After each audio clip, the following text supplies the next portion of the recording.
Hello everyone, my name is Rashmita and I'm the Chief Technical Officer at Monash Motorsport this year. We've had a great relationship with GoProto and this year they have been particularly instrumental in providing us with specialised 3D printed parts for our accumulator and cooling jacket. And throughout this period they have been extremely easy to work with. GoProto is a prototyping and product development business, and we work with a lot of clients to help them develop new products and help them get them into the market.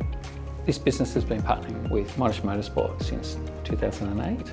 We help the team build parts for their cars on a case-by-case basis, and this is revision 1 of the cooling jacket. It has moved from this to this latest design, which is made in 2 pieces.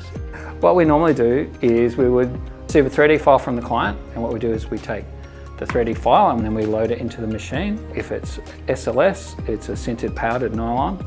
It will print the part 1 layer at a time.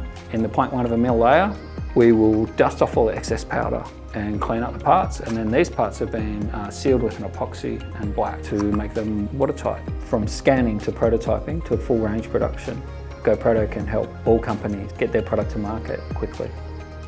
We're looking forward to continuing our relationship with GoProto and seeing what the future has in store for us.